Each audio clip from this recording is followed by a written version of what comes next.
After being forcefully gifted a sub for great-great-great-grandmommy's OnlyFans, we can now look at our gamer girl bathwater and see her past broadcasts and even some private posts. Lilith has 3 reactions from players. She's pretty evil despite saying the right stuff. Lilith did nothing wrong, and I can fix her / horny. Well, for the last one, canonically, Lilith doesn't mind a little bit of incest. Now that I've got your attention, let's move on from this cursed intro. Diablo 4 is a game that has been massively hyped up that came out June 1st / 2nd for those who pre-ordered the right tier, and June 5th and 6th for everyone else. It's a game I was wanting to stream, but unfortunately even on low settings, the game caused this room to reach nearly 100 degrees Fahrenheit and the outside of my computer case to be about 120 degrees Fahrenheit. So now I have a fairly loud AC unit for this room, and even still it gets a little bit toasty. But enough about my space heater, let's talk about Diablo 4. I came into this game with mixed feelings. I love the visuals, the return to skill trees, and hope for what made Diablo special. However, I came in remembering the promises of Diablo 3, the little things like seeing the character climb a ladder in early trailers, again daughter, and look, more hidden footprints. I had a lot of hype for Diablo 3, and I remember it died when I played the open beta a long time ago. So I came in jaded, expecting absolutely nothing, just complete indifference. I was asked how I felt about it coming out, and I just responded, we'll see. After all, Diablo 3 had a lot in the first trailers that wasn't in the game. I played the open beta and the server slam, and unlike Diablo 3's open beta, I didn't feel my heart sink. I was content, despite the fact I misjudged the time, the server slam ended and didn't get the silly trophy. I've spread my time playing this between a friend, myself, and my girlfriend, going through the story 3 times, sometimes even the same parts multiple times in the same day, and I've enjoyed my time. I can't tell you the name of any companion other than Cormac, and I ran the Mystic Follower in Diablo 3. I don't remember the name of the blacksmith, and in terms of new characters introduced in Diablo 3, I only remembered Leia due to her feeling annoying, Cormac due to that Cormac and cheese joke, and Lorath because Reaper of Souls was basically the breath of fresh air. But I remember Vigo. I remember Lorath even more, Donan, and most characters will be remembered. I don't really have many issues with the story other than you spend more time talking than fighting in a game type centered around action and combat, and a few things that happen in Act 5. The characters are realistically flawed, and Diablo 4 is flawed as well. I've tried to keep myself off the forums, Reddit, streams, and even some YouTube videos about this game, so I'd have a pure first impressions on it. But you can't really escape a game that sold millions of copies, and this game, Blizzard threw a lot of money at the marketing of. I will say I've noticed a common trend early on, where people who reached the endgame were instantly saying, there's issues with longevity, and the general community saying, no wonder you speedran the game. But the longer it's been, the more people are saying the first, and the less are saying the second. I can say safely that I played the slow game and played the no life style, and I still have an incomplete feeling with the little things of this game. Let's dive in.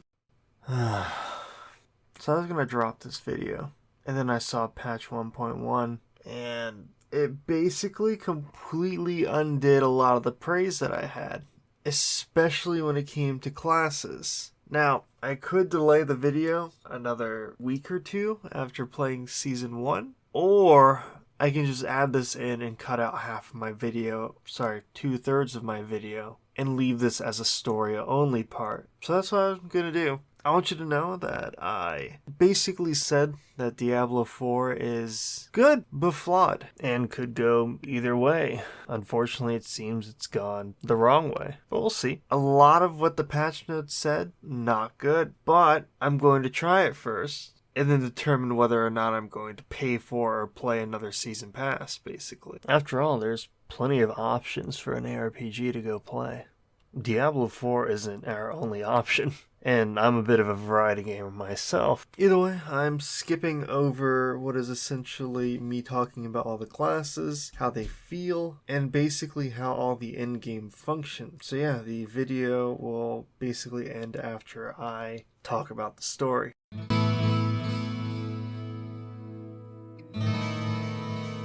We'll talk about how things look real quick, and then we'll get into the story. I'm not going to get deeply into the story, analyzing each quest in the game or anything crazy. That's for the 16-hour-long Diablo 4 video in 2 to 3 years. There will be story spoilers, obviously, so I'll have a timestamp in the video right on the screen to skip this segment. So, the game is pretty, so long as you don't touch low and medium, but animations, oh man, the animations and cutscene, great, honestly fantastic. I remember during my first playthrough, I thought there was a cinematic, instead it was an in-game cutscene. I only noticed because when I went through the second time on low graphics, everything looked kinda bad to me. But I'm not gonna say anything looks bad on low, that's kinda like saying grass is green. Things are still passable, however. Animations and conversations, though, or just in the world, I'd put them in Warcraft 3 cutscene territory. There were so many times when I looked at these animations and just thought, you could have had the character idle animation, and it would have looked better. Environmentally, you won't find a lot of color. It's a game that doesn't have strong, deep greens, and the common colors are gray, brown, red, and yellow. Only your spells will generally give that extra color of blue. I honestly can't think of a single instance of purple other than equipment and players with dyes. But for the theme, what's there is good. It's a disgusting world, and there's some good design with enemies and set pieces that reflect this. I did find it hard to get a good outfit in the wardrobe sometimes, except for Necromancer. Everyone agrees their armor slaps, but everybody's taste is different. A weird thing to point out is most armors tend to be named off of robes or clothing. You won't find gothic plate or full plate mail in the game. Only heavy chest pieces or heavy boots. Now, it's proper spoiler time. Timestamp to the next chapter is on screen now.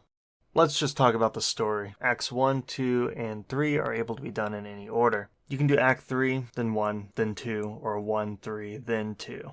Act 3 takes a really long time to do and is one of the longer ones. Story content can be easy even on World Tier 2, and if you rush the story by Act 5, you'll notice you're very underleveled. The game expects you to do a couple dungeons or some events, which you should probably do. These games are based on acquiring experience and loot after all. My first time going through the story, I felt myself a little underwhelmed by Act 1's final boss. It kinda just seemed like a mini-boss to me. Act 2's boss felt like a proper end boss. Act 3 definitely feels like you should do it last, and the entire story of it builds up to Act 4. Act 4 is quick, Act 5 is like 1 to 3, and Act 6 is the finale. Quick note, Lorath is introduced in the prologue and is from Diablo 3's expansion. He's also relevant to the plot, but basically he'll give you close to being done with the world vibes. So, let's go through the acts in order.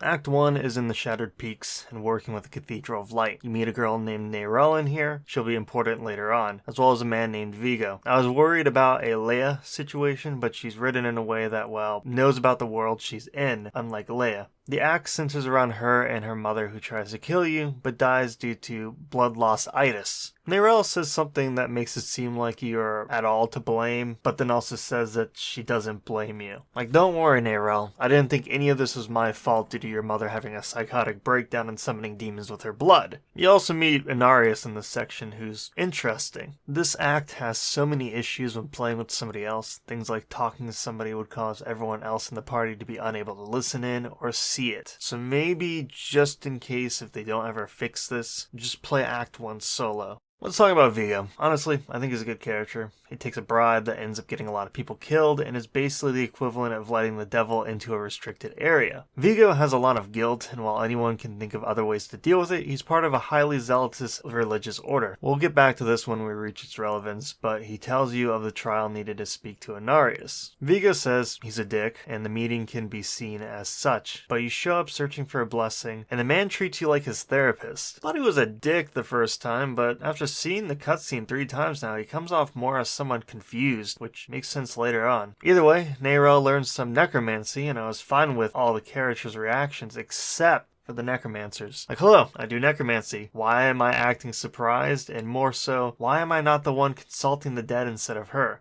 It's like saying, I found a book on how to do brain surgery to a brain surgeon, and the brain surgeon just going, well shit, that's probably a bad idea. Go ahead and give it a shot, teenage girl. First, I'm just gonna ask, if we fully cleared the whole ruin, why are there still demons in here? So once Neyrelle does some necromancy to her mom, the mom just kinda knows what we want from her, and helps us out, as well as giving Neyrelle a good talk. We leave her behind to deal with her mother and cross the Black Lake. This segment is just a standard dungeon, break some tumors, and open the doors/climbable cliffs. Rathma, the first necromancer and son of Inarius and Lilith, shows us that Inarius visited through little visions, similar to the previous segments of this dungeon. After all the lore drops and you finally get towards the end, the character just sort of says they're being followed, and we fight the final boss where a Mecha Paladin comes and protects us from the boss's big attack. I won't lie, I thought it was kind of cool when I first saw it. But, like I said, I was kind of surprised the first time when the act ended. It might have felt short because I did Act 3 first on the first playthrough, however. Anyways, turns out our holy giant robot is being piloted by Vigo, who's dying because it's basically an Iron Maiden. If anyone else was there for Vigo, this wouldn't have happened, but this sets up generally what the Cathedral of Light is, and basically how they and Inarius view their people. Anyways, Rathma is dead, Inarius killed him, hence the sad rambles from Inarius earlier. The act ends with Lilith petals and going back to Neyrelle, who is burying her mother in front of the Horadric vault we went to earlier. Like I said earlier, Blizzard, why is it that a good chunk of the dialogue with Vigo when started locks everyone out of it? Like, was the idea to build camaraderie by having people playing together have to read the dialogue to everyone else? Either way, let's move on to Act 2.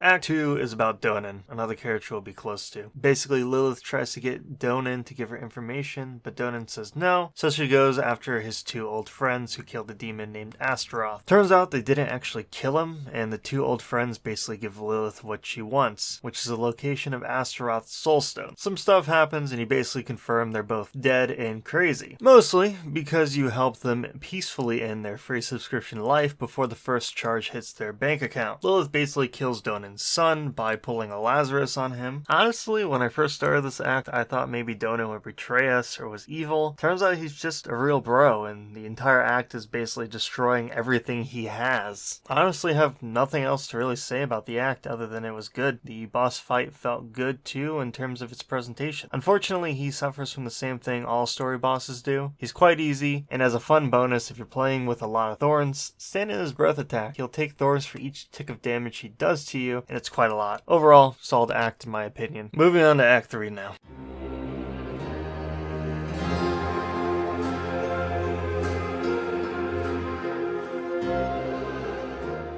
Okay, Act 3, you go on an adventure with Lorath looking for the Pale Man. I have my notes saying Act 3 feels like the strongest act, and honestly, I only noticed on the fourth playthrough, where I was speeding through story, that it's the longest. Probably why it felt more complete, to be honest, because a lot happens in it. Mephisto is revealed as the wolf you've been seeing, and we learn Elias, the Pale Man from the trailers, who's the top donor to Lilith's Fansley, is Lorath's old apprentice, and is trying to summon a lesser evil to eat them? We learn that the lesser evil is Andariel, and kill Elias, who's tattooing a woman named Thaisa. Elias then disappears. I have problems with Thaisa's character, but that's later on in Act 5. Turns out she's got a connection to Andariel now, and at this point we fought a major boss, and it seems like the act should be ending here. But it keeps going. Elias is still alive somehow and is living in some palace hidden behind a sandstorm.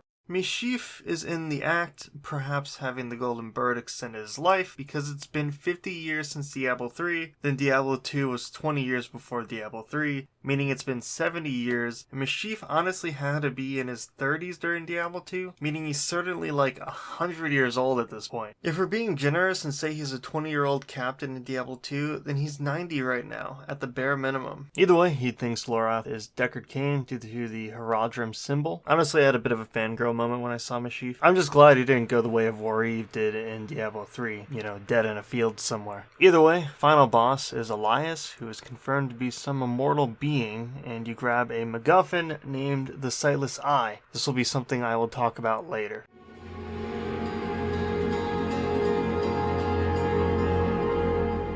So, Act 4. A short act, honestly, only designed as a way to get all the characters together. You use the Sightless Eye, which can see through time and space, and Lilith notices you when you use it. You also get your horse at this point, after you've traveled across 80% of the world already, which is kind of a classic Blizzard move. Before or after talking to Donan, basically at any time in the Cathedral of Light, if you go up towards the altar, you'll have Inarius saying segments of the prophecy, blood raining on a desert jewel, which hints at, Chaldeum, Jewel of the East, being where it's about to go down. This is important, as this is basically a major hint for something important we want to figure out later on. Thaisa just sort of walks out of the chapel, and Elias shows up to summon Andariel. Thaisa is fine for some reason. Honestly, if demons could just be summoned with waypoints and the person that is the waypoint would be fine, why aren't more cults doing this?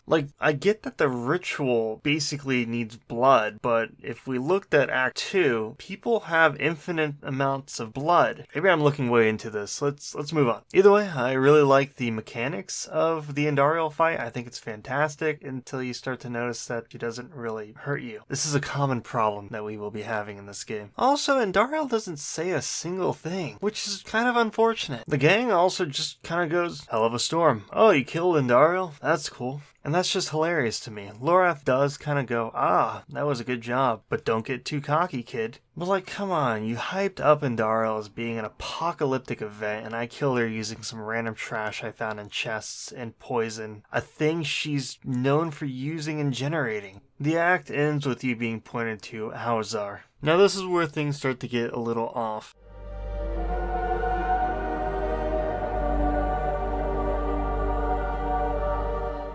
Act 5. A lot happens in this act, some great like Donan having a major moment of closure with his son in the swamp. Navarel is shown to not just be a I can do anything character, and the running off to an open door thing finally goes wrong. And we learn that Elias is immortal because of a necromantic ritual, essentially a Horcrux. Now for the strange. Thaisa is apparently a swamp witch, which can make sense, but at the same time her character asks a simple question early on. And why would I help you? Oh, I don't know, Thaisa, because less than an hour ago you said this. Let me join you.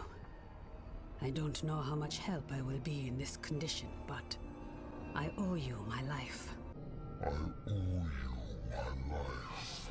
Elias just casually saying that no one has ever stood up to the prime evils. Every tome, every scroll, every book in this temple produces the same answer. The only being willing to stand against the eternal conflict, against the prime evils, was Lilith. Yeah, no one has ever stood against the prime evils, not a single being. Either way, we end up killing Elias properly, and honestly, the moment suits his character well to be a spiteful, self-righteous bastard. In the end, he ends up hurting Lorath's feelings by calling him a coward. So there's this tree of whispers, basically asking for knowledge, and it'll grant you it, but when you die, your head is placed on the tree by a giant crow. So basically, because we have no clue where the gate of hell is, Tears of blood rain on a desert jewel, and the way to hell was torn asunder. Lorath makes the deal and figures out that it is the Jewel of the East, Caldeum. There's waypoints in this world. Teleportation magic is a thing. Lorath has been in the location we meet up. Literally, it would take 20 seconds to confirm the prophecy before making this deal. And lore, town portals are literally her Roderick magic. And like, even still, we have the Silas Eye. We could figure it out with that. But it's too dangerous, the game keeps telling us. This will come into play next act.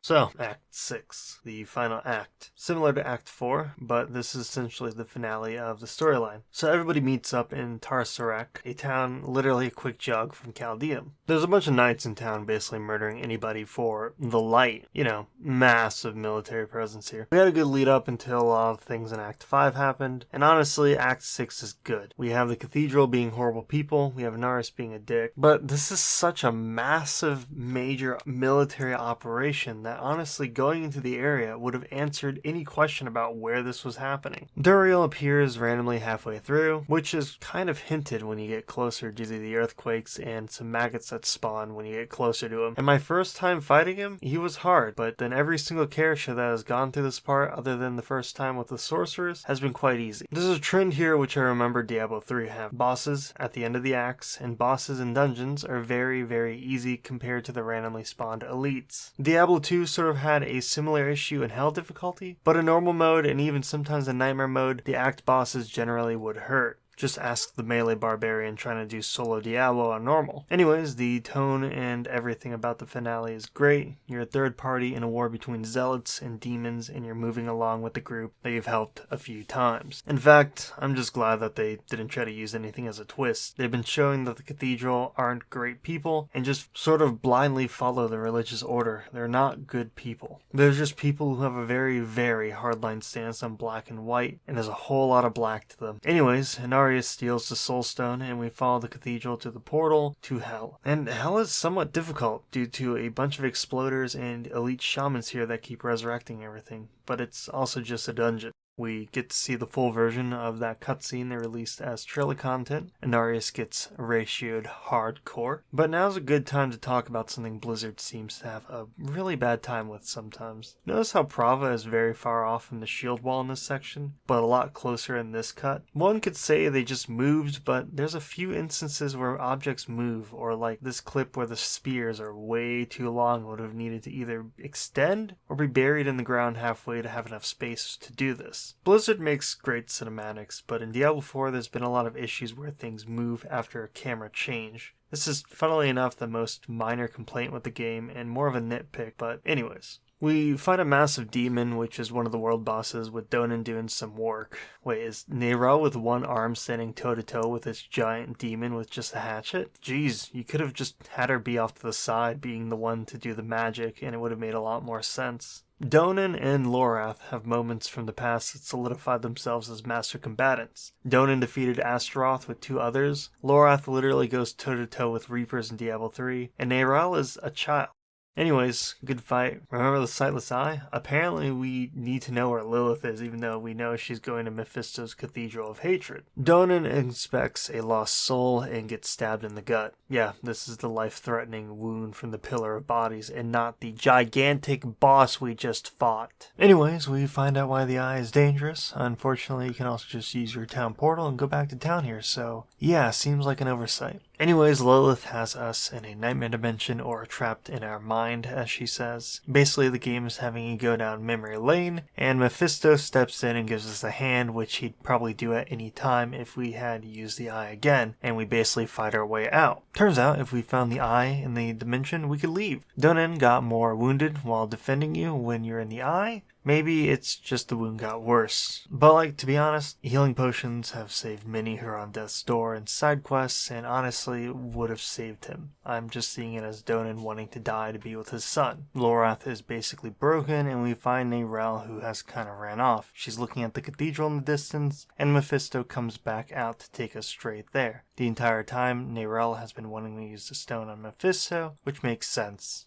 Mephisto is written very well, he's the planner, and honestly, he's been put into a situation where either Lilith is entrapped into the stone and she's locked away again, or he's brought into the mortal plane to sow more chaos. He's honestly set himself up with win-wins. Either way, you make it there and your character says they don't trust themselves to make any decisions about Mephisto or the Soul Stone, so Neyrelle does for you and stabs him with it. I'm not sure if she's corrupted or if that was just energy, but we'll get to this in a moment. Somehow, Mephisto opens a portal for her to leave. You stay behind, and Lilith shows up to give you a final boss. It's easy. Very easy. Then she has a second phase, and it's also easy. I suppose you could die if you stand in the crumbling floor section, but that's a DSP level failure right there. Let's talk about Lilith, since we just killed her and she goes Queen Beast death on the floor in front of us. If you take what she says in the Nightmare Dimension and a few snippets of what she says in Hell, she can be perceived as a good person. So when you look at 95% of what she's causing in the world, then you know she's not. Let's take a look at a few happy moments in the story.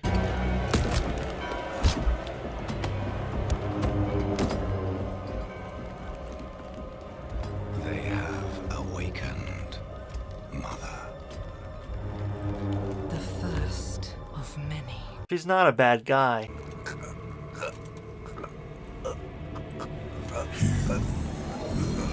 Safe passage.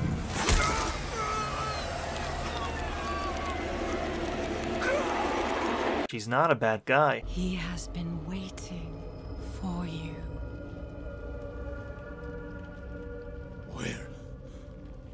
Where is he?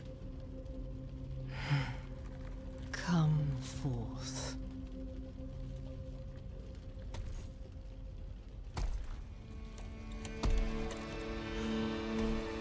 My boy. She's not a bad guy.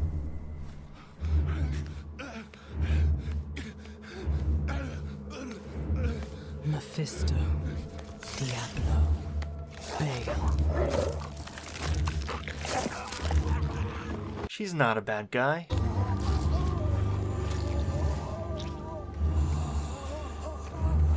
She's not evil. She has our best interests at heart. And be beautiful in sin.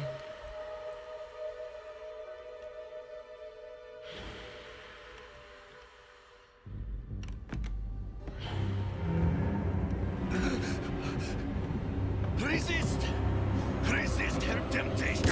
Yeah. Anyone who thinks she's a good person is either memeing or just hasn't been paying attention. Either way, you meet up with Lorath and turns out he never saw Neyrelle. So you go to where you said you'd meet and no one's there except for the cathedral who hates us now. Makes sense, they're basically built on worshipping one entity that just melted into the floor and died. Prava hates us for stealing the Soul Stone back, so chances are her army will hate us as well. Long story short, Neyrelle has decided to go off on her own to try to deal with the Soul Stone. I mean, besides the obvious negatives of that plan, I can see this being her wanting to do something good, mixed with Mephisto influencing her. Mephisto is the manipulator and planner of the prime evils after all, and he would be the one to 4D chess all of us, and I think the only real bad ending for him would have been if we in the Haradrim were apathetic and let Lilith win. I could see a possibility where he's making her paranoid, or influencing people to mess with her. Either way, if you want to know what happens, apparently the Book of Lorath has what happens next in it, because after all, it wouldn't really be a Blizzard game if something important didn't happen outside of it in a completely different form of media.